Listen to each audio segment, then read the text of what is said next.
Hi everyone, how's it going? You'll have to excuse a little bit of fur periodically, like here. Teddy's in the van and he's just like had a trim and he just wants a bit of love. There you go, there's his fur.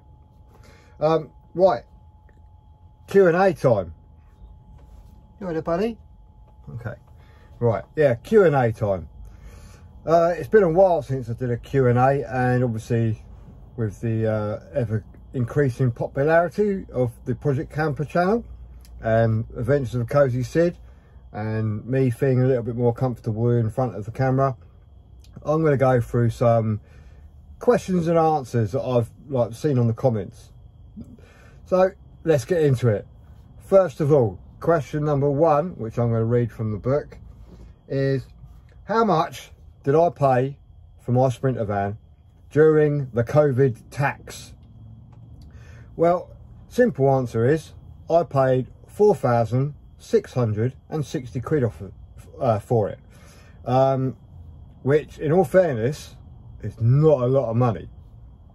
There is a reason for it being not a lot of money, and mainly it's because it's the V6 model. Now everybody doesn't want a V6 because they think they're really juicy, but believe me, they're not that juicy.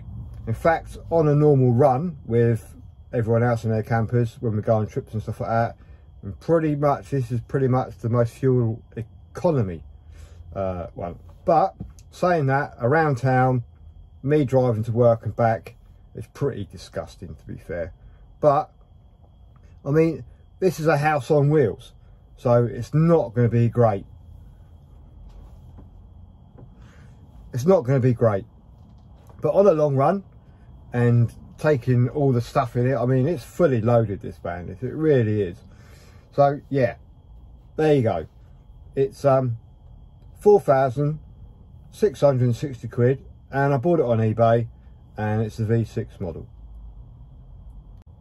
Question number two, how much have I spent converting it so far? Right, this is probably, I've probably had my van now like 7, coming up 8 months, and obviously it was a bare shell. Now there was a lot of stuff that I took out of the Transit because there was a lot of expensive stuff that I wanted to install in the Transit, and then when that was gone, put it into here and keep the Transit how it used to be. So things like all the Victron energy gear, that used to be in the Transit, and basically I sold a Vauxhall Vivaro to pay for the bits that I wanted. So i.e. the MPPT, the BMV, the what's the other thing called? There's a few other bits and pieces. Oh yeah, the B2B, and a little battery smart sense. So that's all Victron stuff. Now that was all purchased from the profit that I made from selling my Vivaro. Being my job seems to just collect vehicles, so I just had to trim down. That also allowed me to pay for the Shoreline fridge freezer, and also a 220 amp AGM battery. So in all fairness, the main bulk, you're right mate, the main bulk of the electronics was, well, I would say free. But yeah, obviously you can go on eBay or on Amazon, and a controller, MPPT controller I've got, it's the 150. They're about between 200, 300 quid between you get them from. The B2B about 200 quid, and the BMV 12 Smart Sense, or 13, I can't remember this now, one of them two, they're about 160, 170 quid. But then it's all the cabling that goes with it. Oh, the battery smart sense, that was like £35. So it's all the cabling that goes with it. So to answer that question, I've probably spent roughly about £1,000, and that is in wood, screws, basic materials, wire, terminals, and then the tools for the terminals, like the hydraulic clamps, all the little lugs and everything that go on the terminals. The little shunts that go for the BMW 12. I bought a different type of shunt from Victron, and obviously I've got me, what's it called, that thing up there, right, where is it, breaker box. So obviously that's added cost, but in all fairness, probably only about £1,000. So the initial purchase of the van, which was 4,660, £1,000 for materials, and I think everything else was about 1,800 quid, because that's what I sold the van for. So I just reinvested the money. There's a lot of time and effort that's gone into this van, and there is a lot of mistakes, which brings us up to question number 3. Where was we? Yes, mistakes. Now obviously I wanted to put a motorbike in the back of this van, and I raised the bed up accordingly for the handlebars to get in. Now when I'm away in the van, I just want to chill out, relax, go for a walk.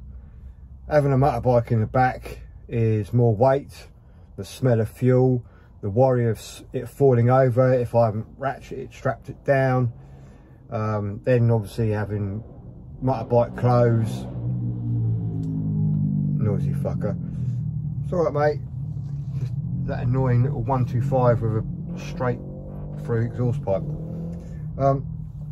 So yeah, I didn't really see the point of having a motorbike. All intentions were good, and I bought one for the bike. I bought a bike to go in the back of the van, but I've never used it. So brand spanking new motorbike, it's just sat in the garage doing nothing.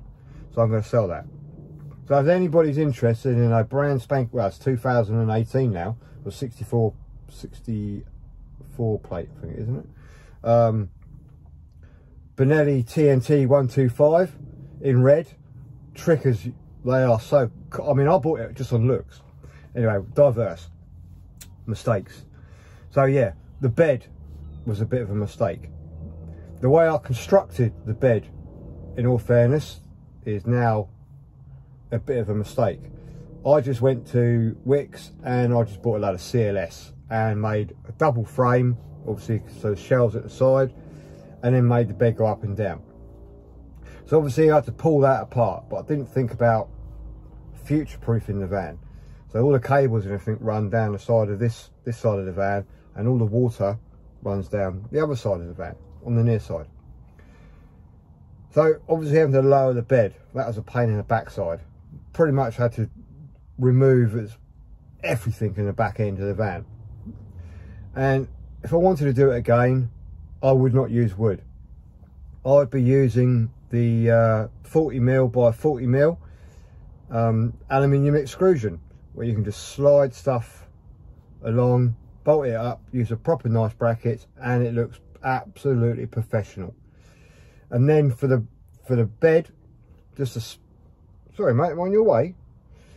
Just for the bed, well, you can just go to IKEA, can't you? And you can buy those £10 adjustable straps that go from one side to the other. So 30 quid, you've got yourself a bed, and then you can just plonk a bit of plywood on top and put your mattress, drill some holes, bit of ventilation, job done.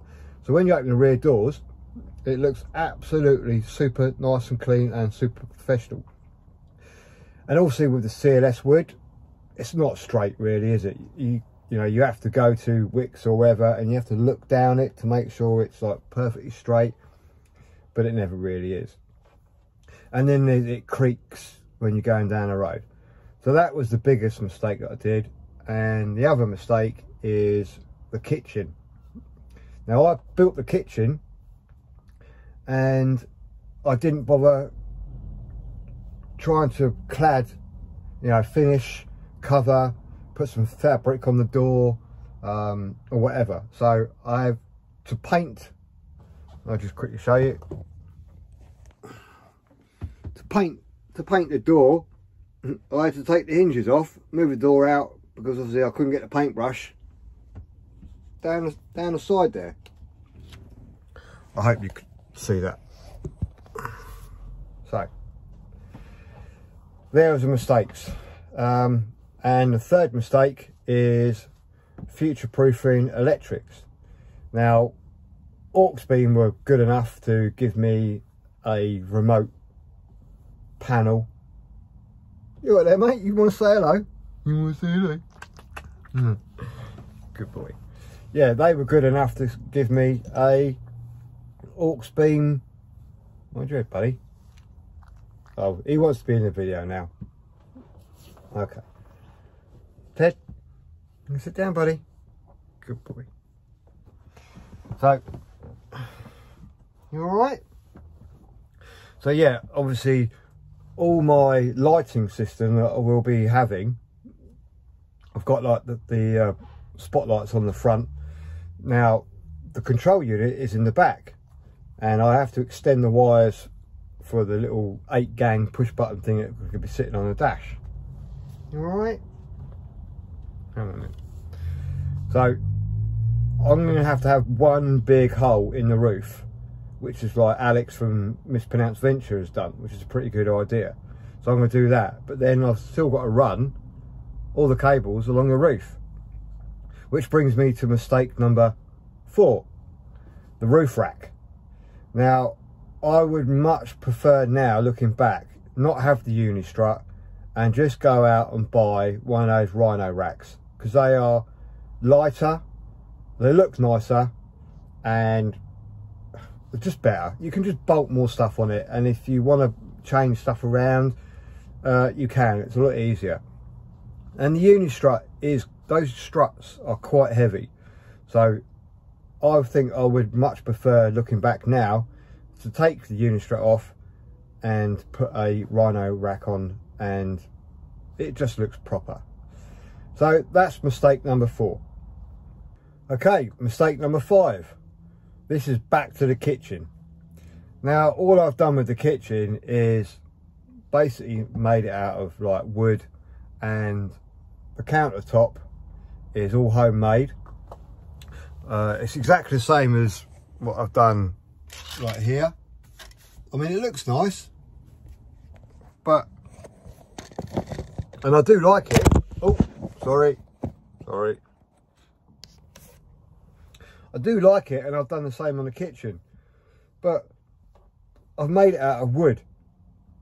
Once again, it's quite heavy, and with the worktop that I've made, it's about that thick, so you can sit on it, you can do whatever you want to do on it. I mean, you don't want to sit on it, but you know, it's really, I like it. It looks nice, but you've got the fridge freezer, and then I've got basically it's just like a chest of drawers from home, and I've just painted that because it's on runners. So we'll have a quick look. So obviously the fridge freezer, and then we've got like the runners. So there's my cutlery, and then Ridge Monkey, Pop-the-O plates, gas, and then whatever. And then in the lower one, pots and pans. And then underneath, I just got like pot noodles and cereal sort of stuff. Here is just I don't know what you want to call it. And then I did a false floor, and I've got all my stuff in there. To me, I'll put you back down. Oh, Teddy, you take so much room up, buddy. To me, that's a bit of a mistake. I would have liked to have done what I said, like I'd like to do to the bedroom, and buy the 40mm by 40mm extrusion. So if I wanted to, I mean, I could just rip it all out and do it, but it's almost like you've made your bed, now you've got to lie in it. And if I wanted to make it look professional, which I don't want it to look professional, in fact I want it to look homely, but with wood it's cheap. and I can change it, but I don't like the way it looks. It just looks like I've just picked stuff off the side of the road and just chucked some wood in there. So that is my mistake number 5. I would like to do that properly and add hot water, because the only way I have hot water in it is basically by boiling a kettle, or what I've been doing lately is going to Tesco's and buying a 5 litre water jug. I think it's that £2.10, and leaving it for a couple of hours in front of the Chinese diesel heater. Instant hot water. So I'd like to experiment doing something there. Anyway, so yeah, that's mistake number 5. Right, heads in the way. Mistake number 6. Don't buy cheap crap curtains off of eBay. Just buy the Vanix ones. You know, they are, I mean, look at them. They're just stretched. They're awful. They're just, I mean, look, they're crap. Just spend decent money on decent curtains. Don't buy cheap, because cheap is crap. So there you go. That's my mistake number 6. Cheap crap curtains off of eBay. Don't buy them. Just don't buy them. Okay, so there are a couple of mistakes. Now question 2. How much power has the V6 got over a standard engine? I don't know, I've never had a standard engine. This thing's been remapped and it's a monster. It's got so much torque. I think, you know, like the map on it, it's like nearly 600 Newton meters of torque. It's just colossal. So much so that you can put away in second gear, and if you do like boot it, you have to use third straight away, and third's a really good gear. So I don't understand why Mercedes have got like really crappy first gear, really crappy second gear, and a really cool third gear, because obviously this has been remapped, and it goes like stink. I mean, you can map a Ford Transit to like 440 Newton meters of torque. Well, this is a 3 litre V6 and it's just phenomenal. But yeah, it's not as good as on fuel when you're booting it all the time, but you don't have to boot it. Going up hills, it's just like, well, 6 gear, let it torque and you're off. So yeah, I mean, to me, I am so glad that you know, they make a V6. It's an engine that I just love, and it's so silky smooth. It really is. So if you are thinking about buying a Sprinter and you've seen a V6 against a 2.2, or is it 2 litre, whatever they are now, don't be put off. Yeah, around town they are crap, but on a long run or on a journey where you need the power, it's there. I don't know about a standard V6 because this isn't, but yeah, I definitely recommend a V6. So that was the other question I wanted to answer. Okay, moving on swiftly. Another question I get asked quite a lot is, what would I do to my van next, i.e. upgrades? Now, I know a little while ago I made a video about AGM batteries v lithium batteries. Now, I will be truthful, that the AGM battery has been absolutely fine when it was in Little Sid, the Transit. I didn't have to worry about power. But obviously now, where I'm in the Sprinter and I'm using a lot more power, I also use the AC50S that's been given to me kindly by Bluetti, Power Oak. Basically, I use the van to charge that up whilst driving, and it's been absolutely fine. But obviously over the winter it's a little bit dull, and I've got 265 watts on the roof, and it's normally been ample. over a long weekend where you got the diesel heater on pretty much 24/7, probably by about the morning, probably about 8 o'clock, you are hoping that the sun comes up, because the battery is like nearly, it's not flat, but obviously it's about 12.2, and it has been lower on a couple of times.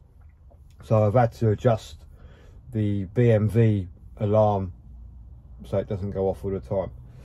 So would I buy lithium over AGM? Yeah, I would, definitely. Looking at a long-term investment, an AGM battery, and they are, I mean, the one I've got is pretty goddamn heavy. In fact, it's kin heavy. I would buy a KS Energy 300 amp hour battery. It's just because they're just bloody good batteries. I've been looking around and speaking to other people, and the only I have experience of only a friend of mine having a KS Energy battery, and it's just perfect. It just gives him so much power, and he's got a 200 amp hour one.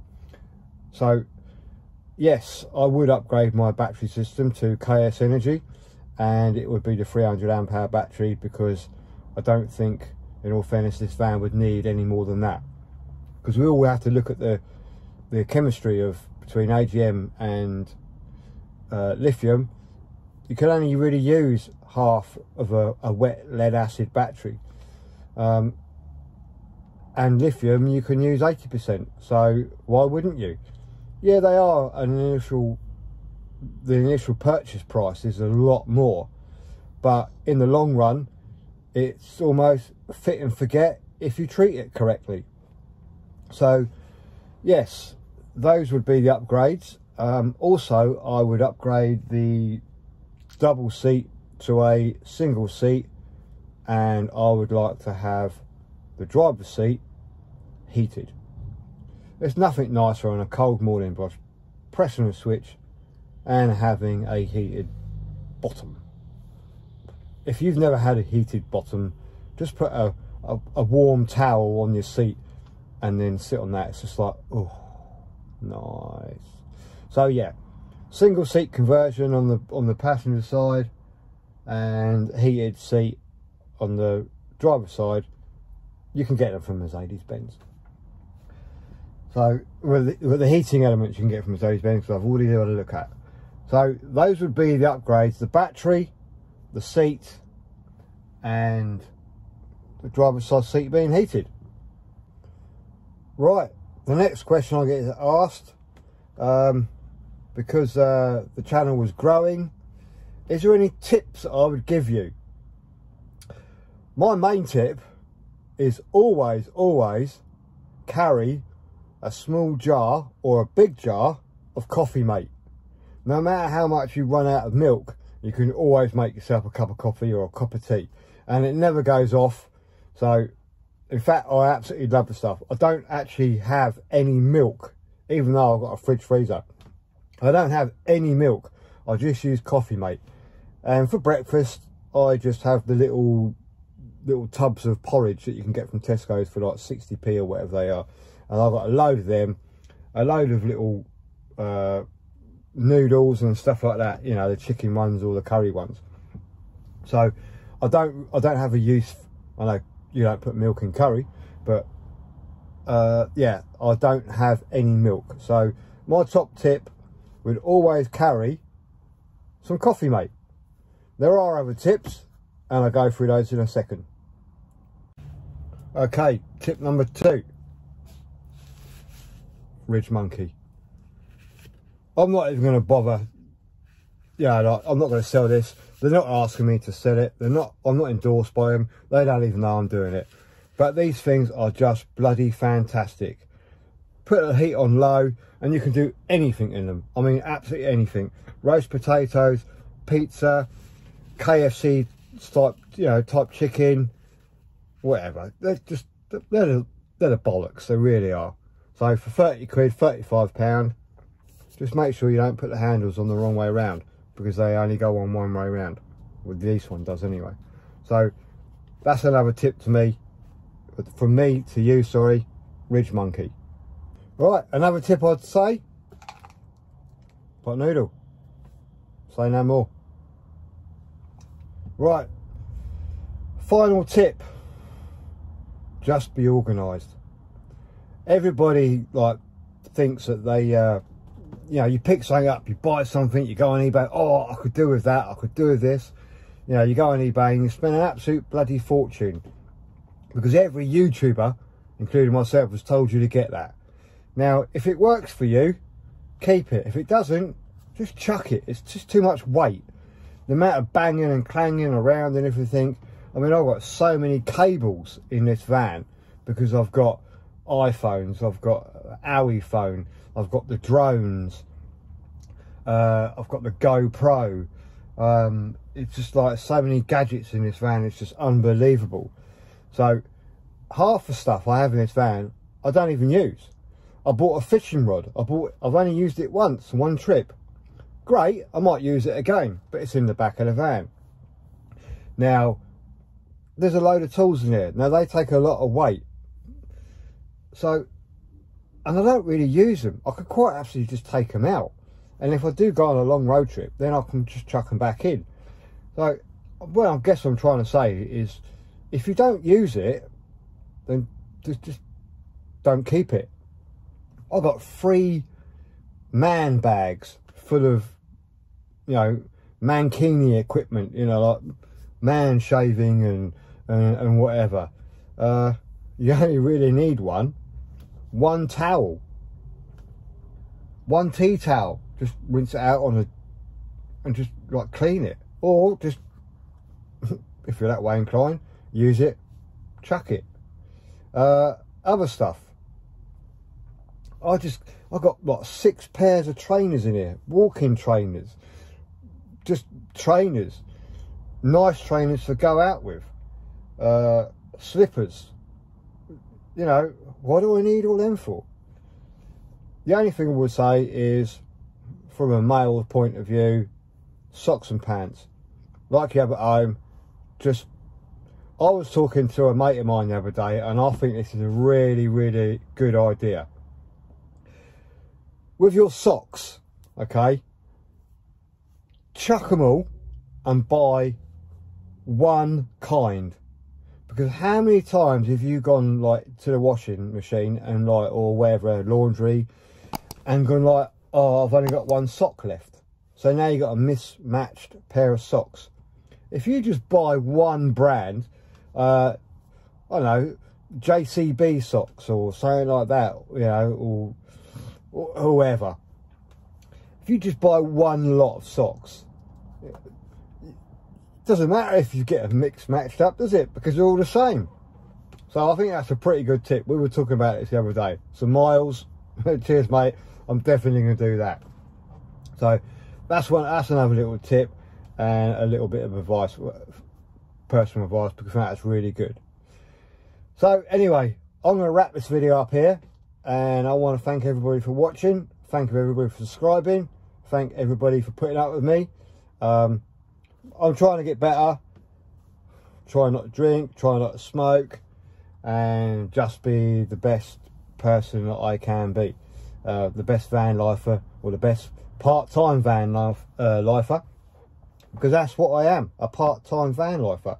So if you do agree or disagree with anything I say, I'll be super interested to hear.